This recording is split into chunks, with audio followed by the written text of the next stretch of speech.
اعوذ باللہ من الشیطان الرجیم بسم اللہ الرحمن الرحیم. قابل احترام حلقہ ایم این اے جناب بلال فروخ تارڑ صاحب، قابل احترام اسٹیج پہ بیٹھے ہوئے سارے پاکستان مسلم لیگ نون کے چیئرمین حضرات، اکابرین، لیڈران، کارکنان، انجمن تاجران، انڈسٹری ایسوسی ایشن، علی پور چٹھا اور گردونوا کے جتنے آپ پاکستان مسلم لیگ نون کے اور دوسرے لوگ یہاں اکٹھے ہوئے ہیں، آپ تمام لوگوں کو السلام علیکم. میرے بھائیوں،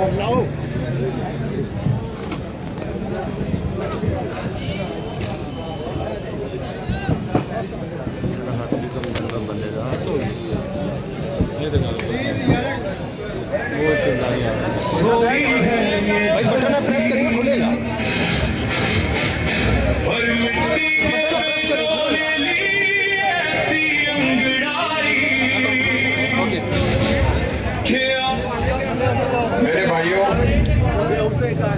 مجھے بخوبی یاد ہے کہ پچھلے سال 4 یا 5 غالباً 3 مئی کا دن تھا، اسی جگہ پہ ہم اکٹھے تھے. ہندوستان کے ساتھ کشیدگی عروج پہ تھی اور یہ محسوس کیا جا رہا تھا کہ ہندوستان اپنے نفاذ عزائم پورے کرنے کے لیے پاکستان پر حملہ کر سکتا ہے. اور وہی ہوا کہ 6 تاریخ کی رات کو ہندوستان نے ایک بار پھر، جس طرح ہندوستان نے 1948، 1965، 1971، کارگل، پھر بالا کوٹ، پھر پہلگام کا بہانہ بناتے ہوئے 6 مئی کی رات کو دنیا کی دوسری، کہتے ہیں کہ جنگ عظیم کے بعد جو کسی فضائیہ کا سب سے بڑا حملہ تھا، دوسری جنگ عظیم کے بعد 120 رفیل طیاروں کے ساتھ پاکستان پر حملہ کیا. دشمن ابھی اپنی حدود کے اندر تھا. 300 کلومیٹر کے پاک فضائیہ کے 6 پائلٹوں نے 6 سے زیادہ دنیا کے بہترین ویسٹرن ٹیکنالوجی کے طیارے اور رشین ٹیکنالوجی کے طیارے ہندوستان کی حدود کے اندر ہی مار گئے. ان 3 منٹوں کے اندر جب ہندوستان کے 6 سے زیادہ طیارے زمین بوس ہوئے تو میرے بھائیوں ایک نیا دور کا آغاز ہوا، ایک نیا سورج طلوع ہوا. اس سورج کے طلوع ہونے کی برکتیں، اس فتح کی برکتیں آج تک ہم محسوس کر رہے ہیں. ہندوستان نے 6، 7، 8 مئی تک اپنی ایئر فورس اپنے ملک کے اندر اڑانے کی ہمت نہیں کی. 9 اور 10 مئی کی رات کو ہندوستان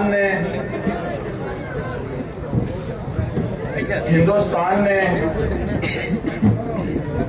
میزائلوں سے پاکستان ایئر فورسز پہ حملہ کیا. آج جو صبح گزری ہے 10 اور 11 مئی کی، علل صبح تہجد کی نماز سے پہلے پاکستان کے آرمی چیف سپہ سالار نے وزیر اعظم پاکستان سے اجازت مانگی کہ ہمیں آپ اجازت دے دیں، ہم ہندوستان کو جوابی حملہ کرنا چاہتے ہیں اور سبق سکھانا چاہتے ہیں. تو وزیر اعظم پاکستان نے ان سے پوچھا، اگر آپ جوابی حملہ کرتے ہیں تو جنگ جو ہے بڑی جنگ میں تبدیل ہونے کے کتنے فیصد چانسز ہیں؟ تو سپہ سالار نے وزیر اعظم کو کہا کہ 50% چانسز. تو وزیر اعظم پاکستان نے سپہ سالار کو کہا کہ بسم اللہ کیجئے، اللہ تعالیٰ آپ کا حامی ناصر ہو اور فتح آپ کا مقدر ہو. اور پھر آپ نے دیکھا کہ پاکستان کی جری افواج کے اس جوابی حملے کے نتیجے میں انہوں نے رشین S-400 جو دنیا میں کبھی تباہ نہیں ہوا تھا، جو سب سے بہتر ایئر ڈیفنس کا سسٹم سمجھا جاتا تھا، وہ تباہ کیا اور ہندوستان اپنے گھٹنوں کے بل آ گیا اور جنگ بندی کی اپیل کی اور اللہ تعالیٰ نے پاکستان کو بہت بڑی فتح سے نوازا. اس فتح کے ثمرات آج آپ ایران کی جنگ میں دیکھ رہے ہیں کہ اسرائیل اور ہندوستان کا جو ناپاک گٹھ جوڑ ہے، اس میں اسرائیل کی ہمت نہیں پڑتی کہ وہ پاکستان کی فضائی حدود کی 1 انچ خلاف ورزی کر سکے۔ آج پاکستان اسلامک ملکوں میں وہ واحد ملک ہے جو ببانگ دہل پوری قوت کے ساتھ ہندوستان کی جارحیت کی مذمت کرتا ہے، اور یہ طاقت اللہ تعالیٰ نے پاکستان کو بنیان و مرصوص کی فتح کے نتیجے میں دی، اور ہم بڑے خوش قسمت لوگ ہیں کہ ہم نے اس نسل نے اس فتح کو اپنی آنکھوں سے دیکھا۔ اسی فتح کے نتیجے میں اللہ تعالیٰ نے فوج پاکستان کو حرمین شریفین کی حفاظت کے لیے چن لیا۔ آج پاکستان کی فوج پاک سعودی سرزمین پہ، خانہ کعبہ کی سرزمین پہ، مسجد نبی کی سرزمین پہ موجود ہے۔ آج پاکستان ایئر فورس کا اسکواڈرن سعودی عرب میں موجود ہے، اور میں آپ کو یقین دلاتا ہوں کہ آپ کی فوج اور آپ کی ایئر فورس کے ہوتے ہوئے دنیا کی کوئی طاقت عظیم مملکت سعودی عرب کی طرف بھی آنکھ اٹھا کے نہیں دے سکتی۔ یہ فتوحات بنیان و مرصوص کی فتح کے نتیجے میں ہیں، آپ کی افواج پاکستان کی جرأت کے نتیجے میں ہیں، آپ کی قوم کی دعاؤں کے نتیجے میں ہیں، آپ کے محب وطن وزیر اعظم پاکستان کی بلبلہ انگیز قیادت کے نتیجے میں ہیں۔ آج آپ نے دیکھا ہے کہ پوری دنیا کے تمام مسائل کا حل پاکستان کے اندر سے نکل رہا ہے۔ آج پاکستان ڈپلومیسی اور خارجہ پالیسی میں دنیا کا لیڈر بنا ہوا ہے۔ میرے بھائیوں، یہ فتوحات صرف اور صرف جذبہ ایمانی، کردار اور جرأت کے ساتھ حاصل ہوتی ہیں۔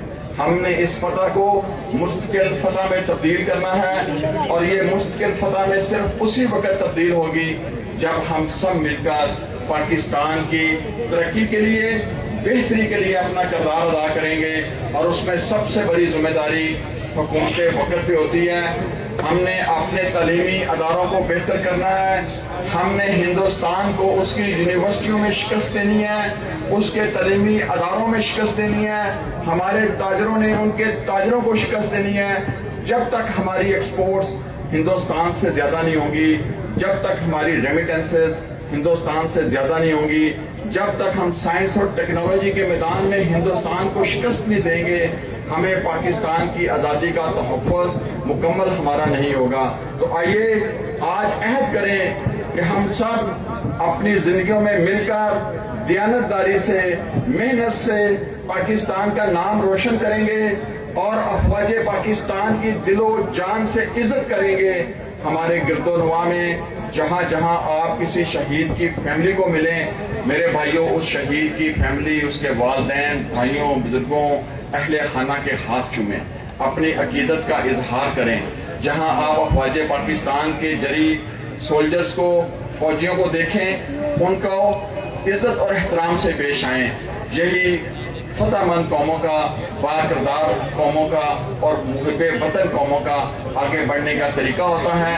جن قوموں میں اور افواج کے اندر فاصلے پیدا ہو جاتے ہیں، وہ کبھی ترقی نہیں کرتی۔ آپ نے لبنان کا، شام کا اور دنیا کے دوسرے ممالک کا حال دیکھ لیا، عراق کا، جہاں جہاں پہ سوڈان کا، جہاں جہاں پہ ان کی افواج کمزور ہوئی، وہاں پہ فتنہ جو ہے وہ طاقتور ہوا۔